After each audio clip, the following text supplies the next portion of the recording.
आज का प्रातः क्लास है 19 जून 1964। रिकॉर्ड चला है ओम नमः शिवाय। ओम शांति। बच्चों ने गीत सुना। ये किसकी महिमा थी? तो माता पिता अर्थात परम पिता परमात्मा ने परमात्मा की महिमा, क्योंकि ऊंचे से ऊंचा भगवंत वो ही है। ऊंचे से ऊंचे गॉड फादर। ईश्वर को फादर कहा जाता है। किसका फादर? सारी मनुष्य सृष्टि का फादर वो है, बेहद का बाप।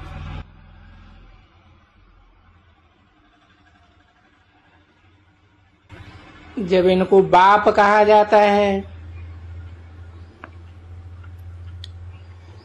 तो रचयिता भी है।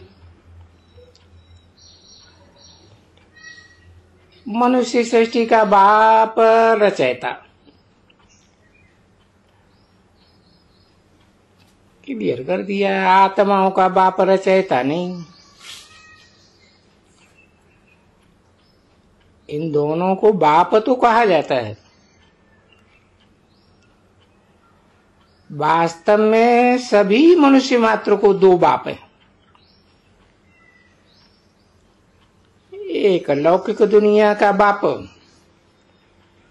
दूसरा पारलौकिक। पारलौकिक हुआ आत्माओं का बाप।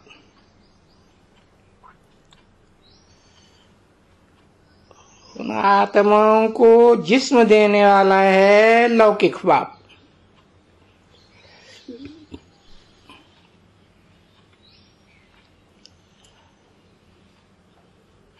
आत्मा तो निराकार ही है।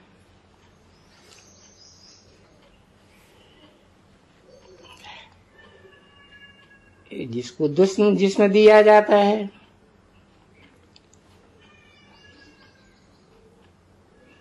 आत्माओं का निवास स्थान निराकारी दुनिया में है, जिसको ब्रह्मलोक भी कहा जाता है।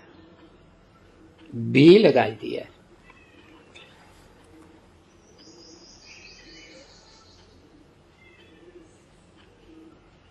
अब यह सभी आत्माओं को ये शरीर मिला हुआ है पार्ट बजाने के लिए।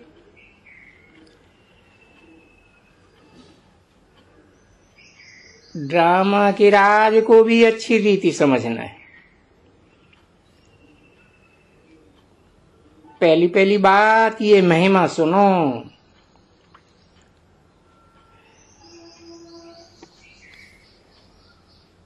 उनकी महिमा सबसे न्यारी है। गाते भी हैं।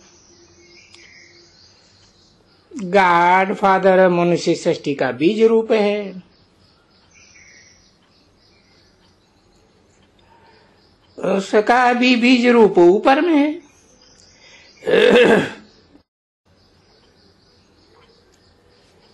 जब कहते हैं ओ गॉड फादर, तो नजर ऊपर में जाती है। सभी आत्माओं का फादर परम पिता परमात्मा है।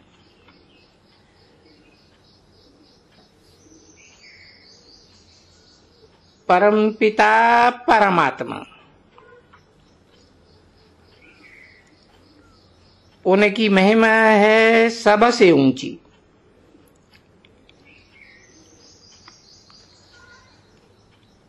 परंतु मनुष्य बिल्कुल जानते नहीं है। सभी आत्माओं का फादर वो निराकार बाप है। फिर साकार बाप प्रजापिता ब्रह्मा, जिसको आदिदेव, महावीर, एडम, आडम भी कहते हैं, जिसके द्वारा निराकार परमपिता परमात्मा मनुष्य सृष्टि रचते हैं। फादर को तो कभी बेअंत नहीं कहा जा सकता है। जैसे लौकिक फादर की रचना होती है, स्त्री को एडाप्ट कर उनसे बच्चे पैदा करते हैं। बच्चे पैदा करते हैं तो उसको फादर कहा जाता है। फादर को कब सर्वव्यापी बेअंत नहीं कहेंगे। बाप से ही बच्चों को वर्षा मिलता है, तो निराकार परमपिता परमात्मा है सभी आत्माओं का बेहद का बाप। प्रजापिता ब्रह्मा हुआ मनुष्य सृष्टि का बेहद का बाप। समझना है, God is one, father is one. और मनुष्य भूले ही फादर को है।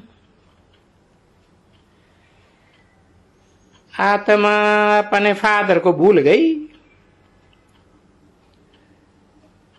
फादर को भूलने के कारण सभी मनुष्य आर्फन बन गए हैं। फादर को न जानने के कारण बहुतों को यानी रचना को, भाई बहनों को याद करते रहते हैं।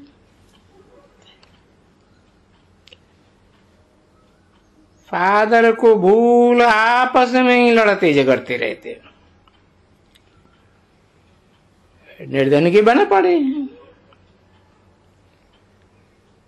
वर्षा मिलता ही है उस बाप से। इस ब्रह्मा से तो वर्षा नहीं मिलता। ऐसे ब्रह्मा विष्णु शंकर भी उनकी रचना है। दोनों बेहद के बाप की। ब्रह्मा विष्णु शंकर हैं सूक्ष्म वतनवासी। सूक्ष्म वतन के ऊपर है मूल वतन, जहां परमपिता परमात्मा रहते हैं। हम आत्मा भी वहां की रहनेवासी है। आत्मा कहेंगी वो है गॉड फादरली स्वीट होम, निराकारी दुनिया। इन वतनों को भी जानना है। स्थूल वतन, सूक्ष्म वतन, मूल वतन, तीन लोग कहते हैं। ऊंचे से ऊंचा है बाप। करण करावनहार, क्रिएटर, डायरेक्टर है, वो परमपिता परमात्मा है। ये ब्रह्मा तो नहीं है।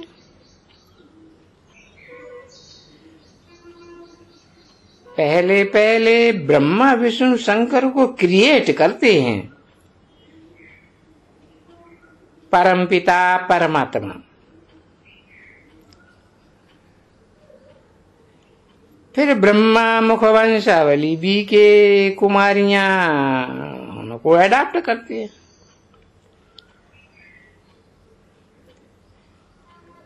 दिलवाला मंदिर में भी आदि देव दिखाया है।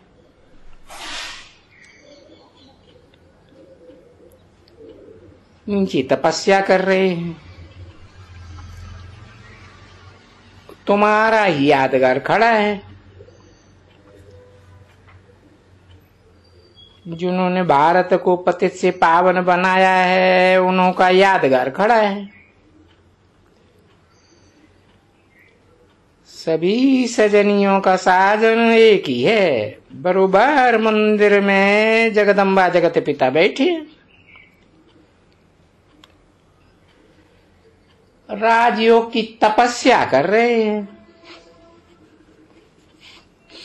भगवान वाच, मैं ब्रह्मा तन द्वारा बैठ तुमको राजयोग सिखलाता हूं, नाम ब्रह्मा ही देता हूं। जगदम्बा भी है, प्रजापिता ब्रह्मा है, और भी के कुमारियां भी हैं, अधर कुमारियां भी हैं। मंदिर वाले खुद नहीं जानते हैं कुमारियां कौन, अधर कुमारियां कौन हैं।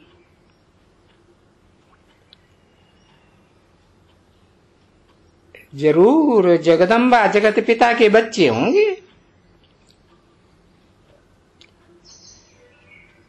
इन सबको बच्चों को बैठ राजयोग सिखाते हैं। पहले पहले ब्रह्मा को कैसे रचते हैं वो भी बतलाते हैं।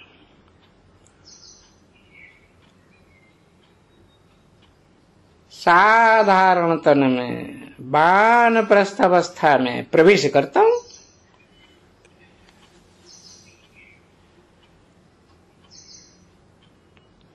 तो ये है आदिदेव, समझना चाहिए ना।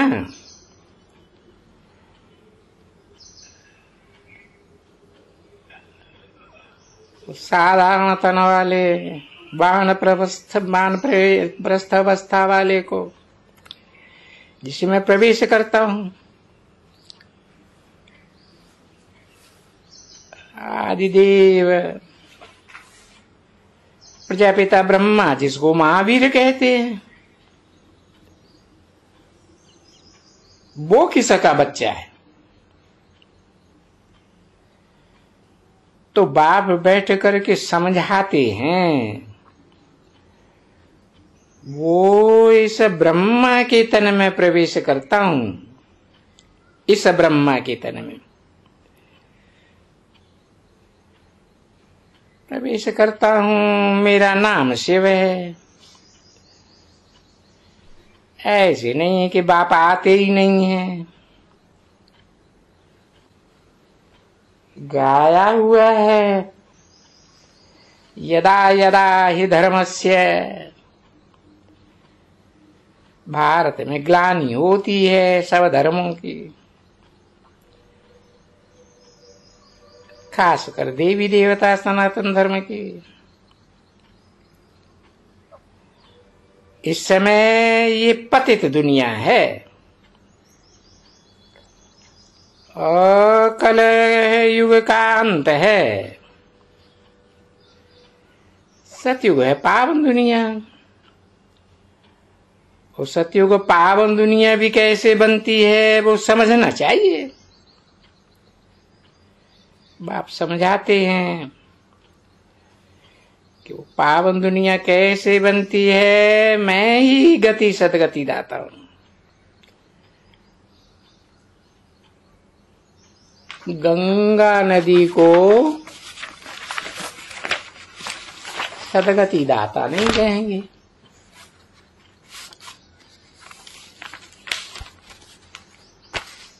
पतित पावन सबका परम पिता परमात्मा ही है।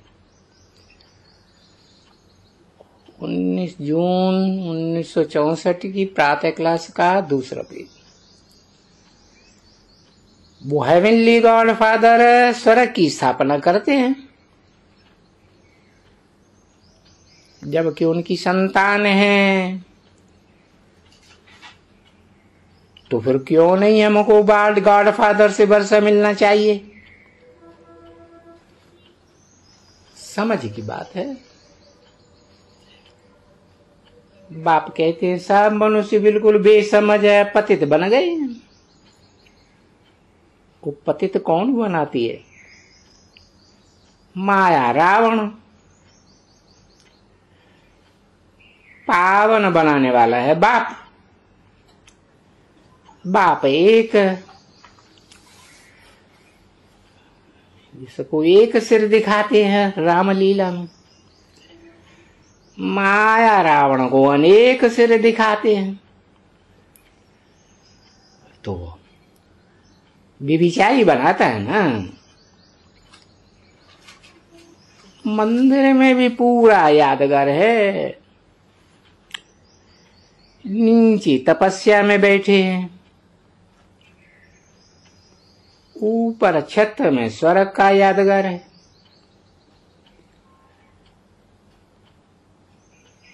ये स्वर्ग के यादगार जो देवी देवताएं छत में दिखाए गए, वो देवी देवताएं भारत में ही थे। जरूर बाप आते हैं पतितों को पावन बनाने। कहते हैं मैं कल्प कल्प के संगम युगे आता हूं।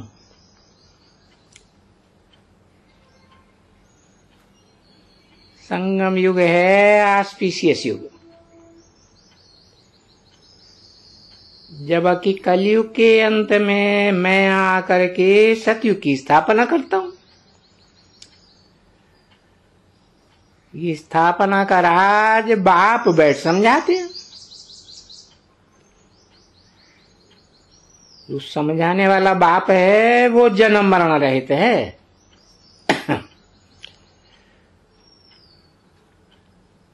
मनुष्य को भगवान नहीं कहा जा सकता।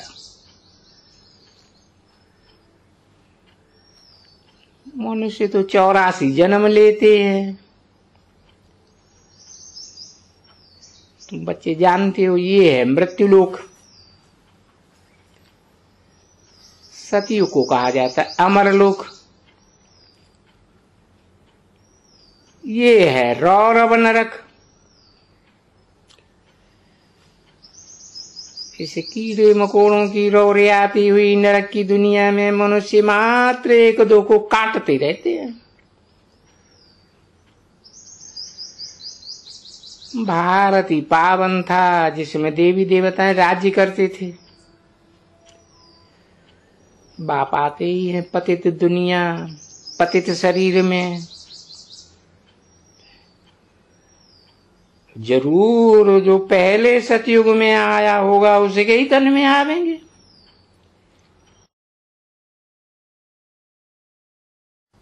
गाया भी जाता है आत्मा परमात्मा अलग रहे बहुकाल। सुंदर मिला कर दिया जब सदगुरु मिला दलाल। पूरा हिसाब हो गया ना। पहले आदि सनातन देवी देवता धर्म वाले ही थे। पुनर्जन्म लेते लेते 84 जन्म भी उन्हों को ही भोगने हैं। इस्लामी बौद्ध आदि 84 जन्म नहीं ले सकते।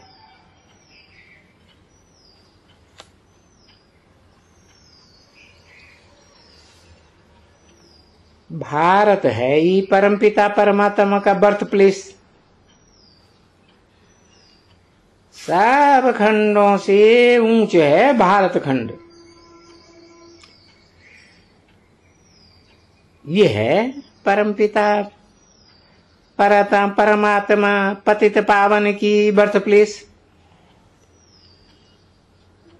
परंतु अभी है कलयुग। बाबा ने समझाया है ये है अविनाशी वर्ल्ड ड्रामा। इनका का विनाश नहीं होता है।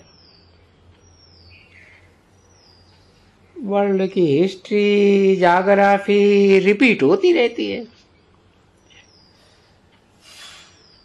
जो इस ड्रामा की नॉलेज को जान करके स्वदर्शन चक्रधारी बनते हैं वो ही चक्रवर्ती राजा बनेंगे।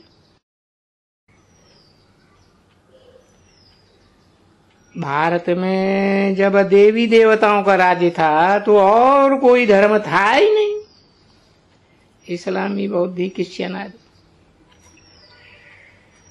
नई भारत में नई राजधानी देवी देवताओं की थी। वर्ल्ड ऑलमाइटी अथॉरिटी की राजधानी थी, सब था। उन पर कोई जीत पाई नहीं सके। श्री लक्ष्मी नारायण सारे विश्व के मालिक थे। उनको विश्व का मालिक बनाने वाला विश्व का रचयिता जरूर होगा।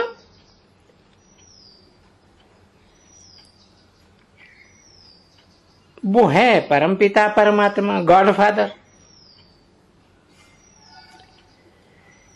इस समय देवी देवता धर्म का नाम निशान नहीं है। देवी देवताओं के सिर्फ चित्र हैं।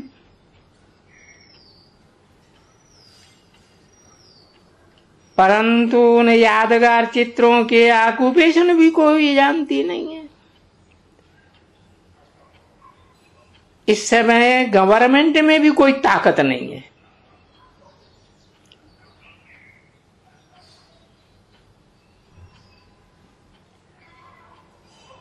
नहीं तो गवर्नमेंट में ताकत होती तो सूर्य मंदिर में, कोणार्क मंदिर में, जगन्नाथपुरी में जो गंदे गंदे चित्र देखने में आते हैं उनको निकाल फेंकते।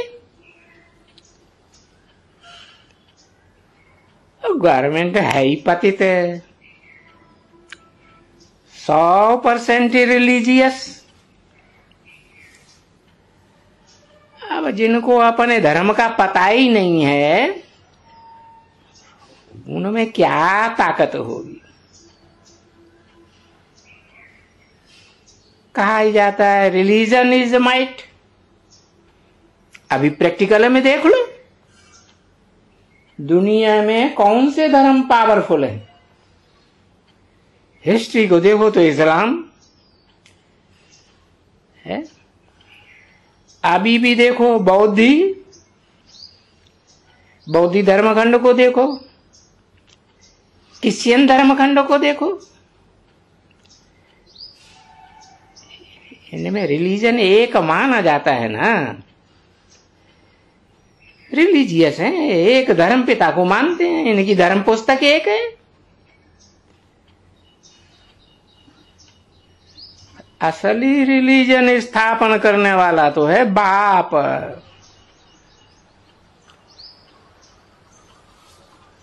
उस बाप को ही सर्वशक्तिवान कहा जाता है।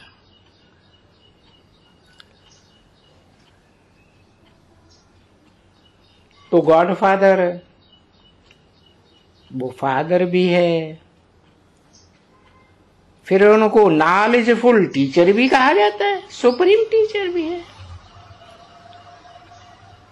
फिर उनको पतित पावन कहा जाता है, सदगुरु भी है। उनका कोई फादर नहीं है। उन दोनों का, इस ब्रह्मा का फादर है, वो फादर है सुप्रीम फादर। इस दुनिया में भी सुप्रीम, निराकारी दुनिया में भी सुप्रीम।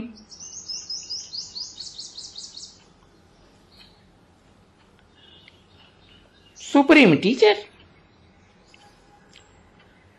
क्योंकि नॉलेजफुल है और कोई भी मनुष्य ड्रामा के आदि मध्य अंत का ज्ञान नहीं जानते।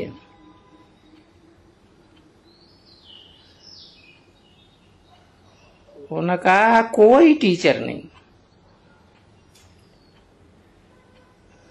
सदगति दाता भी सबका एक ही है।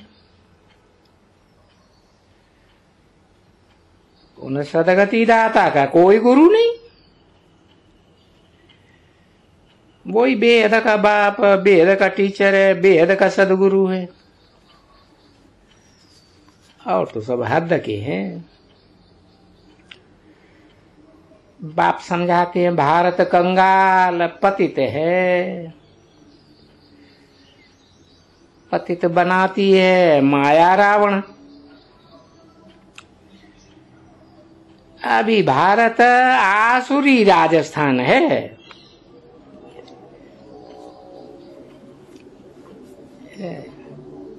आसुरी क्यों कहा? राजस्थान के राजाओं के सुर एक दूसरे से मिलते ही नहीं, सब आपस में लड़ते झगड़ते रहते। कलयुग में तो खास अनेक राजाएं, सतयुग में दैवी राजस्थान का। जब दैवी राजस्थान था, जिसको स्वर्ग हेवन कहा जाता था, भारत ही ऊंच ते ऊंच अविनाशी खंड है, और सब धर्म खंडों का तो विनाश हो जाता है। सब रसातल में चले जाते हैं, समंदर में डूब जाते हैं। अविनाशी बाप का ये भारत खंड बर्थ प्लेस है। भारत खंड कभी विनाश को नहीं पावेगा, और सब खंड धर्म खंड जलमयी में खलास डूब जाएंगे। तो बाप का भी इस डान पार्ट है।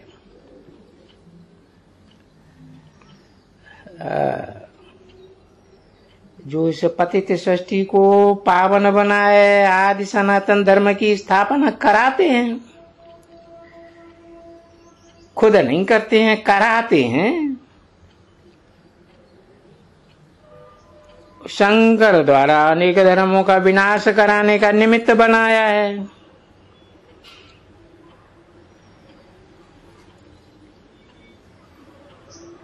ये विनाश कोई अकल्याणकारी नहीं है।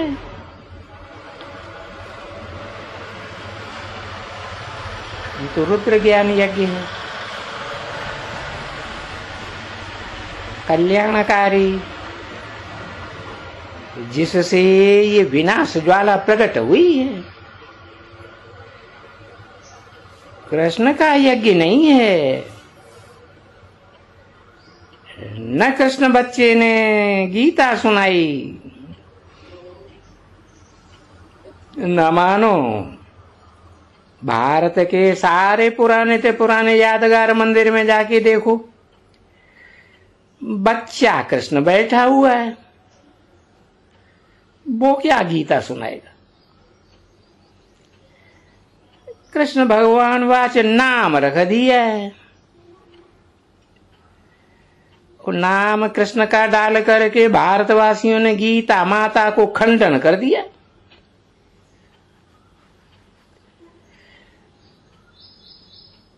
गीता है सर्वशास्त्रमयी शिरोमणि,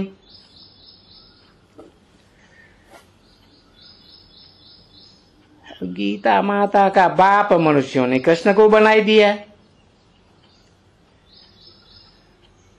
बाप कहते हैं गीता का रचयिता है परमपिता परमात्मा। भगवान वाच, मैं तुमको राजयोग सिखलाता हूं ना, तो तुम राजयोगी हो, वो हठ योगी है, अपनी हठ पे डटे हुए हैं। तुम बच्चों को सारी पुरानी सृष्टि पर देह सहित जो कुछ भी है सबका त्याग करना है, अर्थात पुरानी दुनिया का संपूर्ण न्याय, संपूर्ण त्याग करना है बुद्धि योग से। और मैं गाइड बन करके सबको वापस ले चलने आया हूं।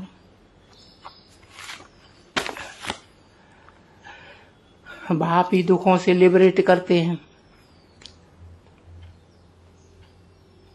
आधा कल्प है भक्ति अर्थात रावण राज्य, आधा कल्प है राम राज्य। ये बात बाप बैठ समझाते हैं। आधा कल्प भक्ति की बात, आधा कल्प राम राज्य की बात। ये रावण राज्य और राम राज्य की बात कोई मनुष्य मास्त्र नहीं समझाते। ओम शांति।